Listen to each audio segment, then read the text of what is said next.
নমস্কার। আশা করি সকলে ভালো আছেন। বর্তমানে সর্বচর্চিত বিষয় হলো কর্মরত শিক্ষকদের টেট পাস করা। পাস না করতে পারলে স্বেচ্ছায় অবসর বা চাকরি বাতিল। কিন্তু বিষয়টি হলো যে কবে থেকে এই টেট পাস নিয়মটি প্রযোজ্য? অনেকেই এ বিষয়ে সঠিক বা ভুল তথ্য আপনাদের কাছে আছে। এনসিটির নিয়ম কি বলছে? অর্ডার সহ আজকে আপনাদের সামনে তুলে ধরছি এবং এই অর্ডারে ব্যাখ্যা করতে চলেছি।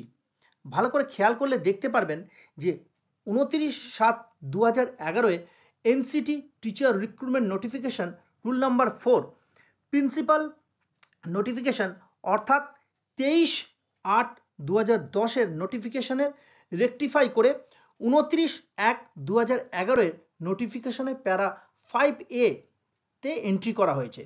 সেখানে কি বলা হয়েছে একটু ব্যাখ্যায় যাই না। 29/7/2011 পূর্বে কোনো স্টেট গভর্নমেন্ট যদি ওনাদের রিক্রুটমেন্ট প্রসেসের অ্যাডভার্টাইজমেন্ট করে দিয়ে থাকেন তাহলে ওনারা এনসিটি নোটিফিকেশান 2001 নিয়ম অনুযায়ী নিয়োগ করতে পারেন।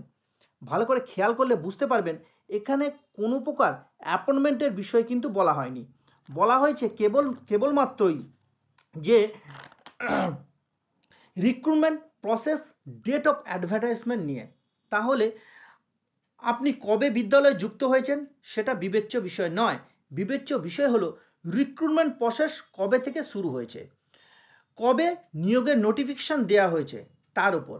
আমি এটা বোঝাতে চাইছি যে 23/8/2010 পূর্বে অ্যাপয়েন্টমেন্ট পাওয়া সকলেই এক্সেমশন পেতে পারেন এবং 2001 রিক্রুটমেন্ট রুলসের নিয়ম অনুসারে। কিন্তু ভয় একটা, সেখানেই কোথায় না 2017 আরটি অ্যাক্টের অ্যামেন্ডমেন্ট যা সেন্ট্রাল গভর্নমেন্ট জারি করেছিল। এবার চলুন দেখে নিই সেই অ্যামেন্ডমেন্টে কী বলা হয়েছে। একটু দেখে নেওয়ার চেষ্টা করছি যে সেই অ্যামেন্ডমেন্টের বিষয়বস্তুটি কী। Amendment number 1302E date 17/10/2017। এই অ্যামেন্ডমেন্টটি 17 October 2017 school education department government of India দপ্তর থেকে পাবলিশ হয়। এই অ্যামেন্ডমেন্টের রুলস 1 অনুযায়ী ভালো করে একটুখানি খেয়াল করবেন যে আমি রেড বক্স করে দিয়েছি, তো আপনারা এই জায়গাটা একটু দেখুন। এর ব্যাখ্যায় আমি আসছি যে এই অ্যামেন্ডমেন্টের রুলস 1 অনুযায়ী 1 এপ্রিল 2015 পর্যন্ত অ্যাপয়েন্টমেন্ট পাওয়া সমস্ত শিক্ষক শিক্ষিকাকে এই অ্যামেন্ডমেন্ট হওয়ার তারিখ থেকে অর্থাৎ 17 অক্টোবর 2017 থেকে আগামী 4 বছরের মধ্যে টেট পাস করতে হবে।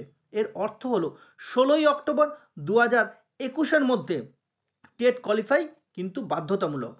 এর সেকেন্ড প্যারাতে ভালো করে দেখুন, রুলস 2 অনুসারে বলা হয়েছে যে 2017 আরটি অ্যাক্টের অ্যামেন্ডমেন্ট রুলস অর্থাৎ উপরোক্ত নিয়মটি রেট্রোস্পেক্টিভ এফেক্ট দিয়ে ফার্স্ট অ্যামেন্ডমেন্ট 2015 থেকে ডেট অফ এফেক্ট দিয়ে শুরু করা হলো।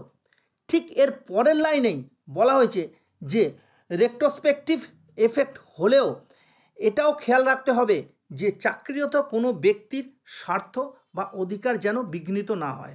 আবার বলছি, অর্ডারে বলা হয়েছে অর্থাৎ অ্যামেন্ডমেন্টেই বলা হয়েছে যে খেয়াল রাখতে হবে যে চাকরিরত কোনো ব্যক্তির স্বার্থ বা অধিকার যেন বিঘ্নিত না হয়।